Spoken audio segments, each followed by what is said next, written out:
고린도전서 7장 4절에서 7절까지 보겠습니다. 개역성경입니다.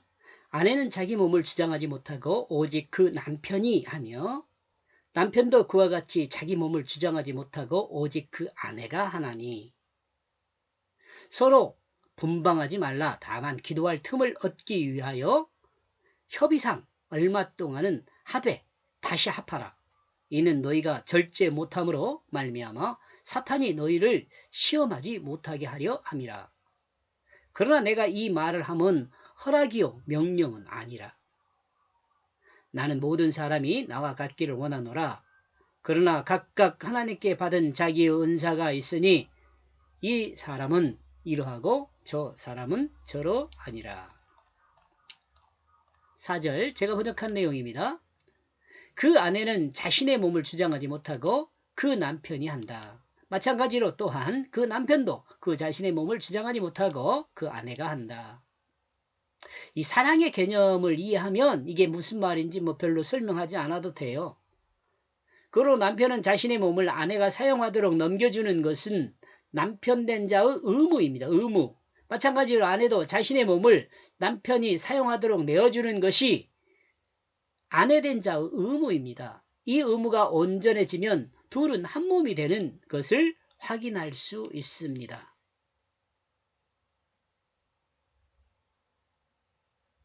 결혼한 사람이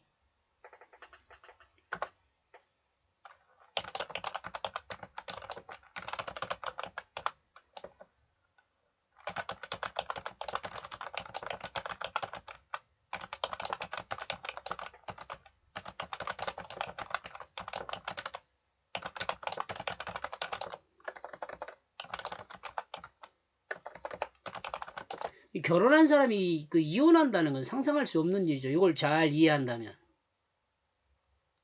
5절 너희는 너희 서로를 떨어뜨리지 말라. 여기 지금 각주를 달아놨는데요.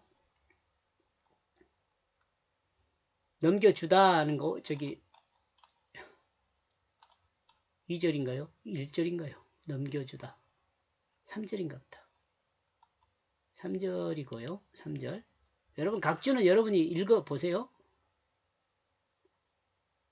예, 넘겨주다. 자신의 유익을 위해 소유한 것을 거저주다. 이 말이 이거거든요. 자신의 유익을 위해 소유한 것을 거저주다. 그러니까 아내와 남편의 관계는 이런 거죠. 떨어뜨리다. 아포와 스테레오에서 유래한 말입니다. 아포는 떨어져서 즉 가까이 있는 어떤 것으로부터 문자적으로 혹은 상징적으로 장소, 시간, 관계의 여러 의미에서 멀리 떨어져서 접두어로서 복합어, 그 다음에 좀 밑에 내려가보면 에서 항상 기원, 분리, 출발, 중지, 완성, 역전을 나타냅니다. 스테레오는 두 개가 합해졌다 그랬죠? 약탈하다, 속여서 빼앗다, 빈곤한 이런 의미입니다. 이건 여러분이 사전 찾아보면 알 수 있어요.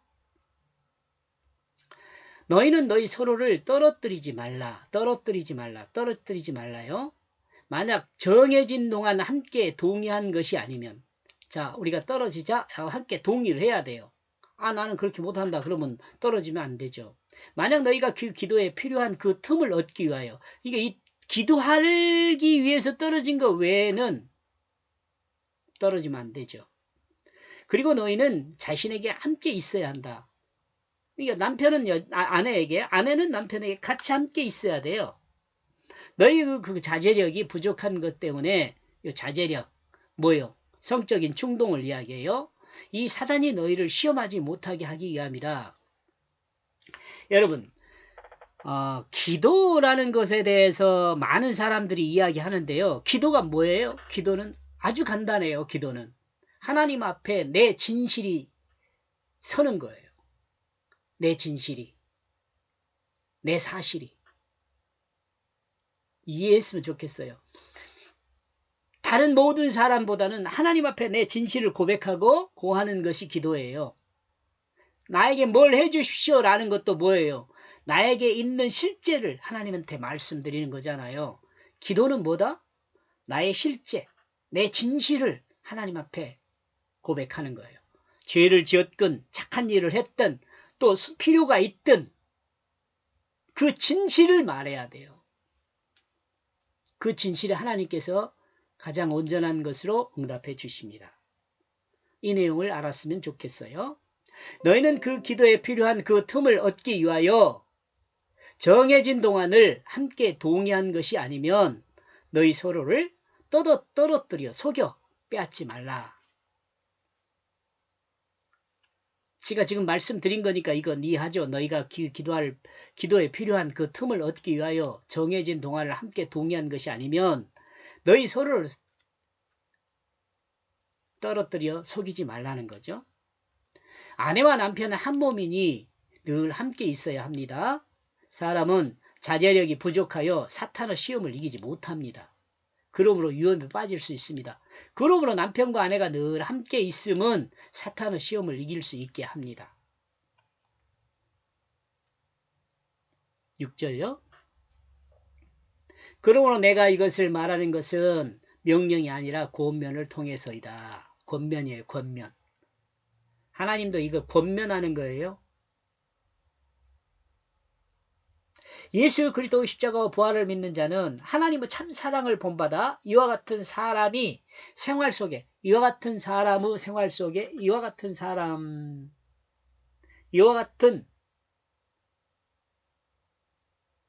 삶이라 그래야 하나요?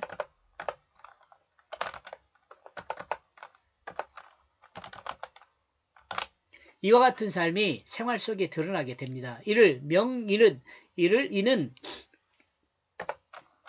이는 명령이 아니라 권면이라고 정리하고 있음은 이같이 성화되어야 함을 드러낸 것이란 생각을 합니다. 고린도전서 7장 3절과 4절의 말씀과 같은 그리스도인이 되면 그는 영화의 단계에 있는 사람이며 그 가정은 천국이 성취되는 가정이라 생각됩니다.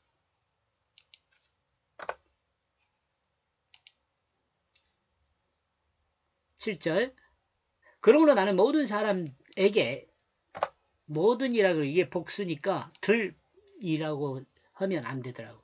또 개자도 넣으면 안 되는데 저기 원문을 번역하면 이건 우리나라 말로 말하면 고어에 해당되죠. 현대어에서는 사람에 원하고 있다 이렇게 가는데 요거 지금 시간이 지나면서 이 애자가 사용을 하지 않더라고요. 요즘은. 또한 나와 같이 있는 것을 그러나 하나님으로부터 각자 받아 가지고 있는 은사대로 그러면 이 사람은 이와 같다. 저 사람은 저와 같다. 혼자서도 온전한 사람이 될 수 있다면 혼자 사는 것이 좋습니다. 혼자서도 온전하면. 그러나 사람은 하나님이 아니니 서로를 보면서 배우고 온전한 성화를 이루는 모습이 되어야 합니다. 그리스도인은 각각의 남편과 아내가 각각 섬기는 삶을 사는 것처럼 가족을 섬기고 이웃을 섬김으로 하나님 나라를 확장하는 가정과 사회가 되게 해야 합니다. 이것이 하나님이 주신 그 지혜로 사는 방법입니다. 그리고 이같이 사는 방법이 미련한 전도법의 방법이에요. 삶의 본을 보임으로 하나님의 살아계심을 증거하는 것입니다. 누가요? 각각 그러는 거죠. 이러므로 그리스도인은 각자의 일을 행함에 있어 첫째는 진실한 마음으로, 둘째는 사랑하는 행동을 통해, 셋째 하나님이 창조한 모든 피조물이 각각의 일을 잘 할 수 있도록 돕는 섬기는 자들이 되어야 합니다. 늘 섬기는 그 자리에 있어야 합니다. 이거 정말 중요한데 여러분 이걸 이해하면은요 저는 복음을 다 이해했다고 봅니다. 이렇게 해서 1절에서 7절까지 내용을 정리를 하면은요 각 절을 이렇게 요약을 해서 이 절을 이렇게 하다 보면 성도는 각각의 은사대로 섬기는 자가 되어야 한다라는 결과에 저는 이르게 되더라고요. 여러분도 한번 해보세요. 여기까지 보겠습니다. 고맙습니다.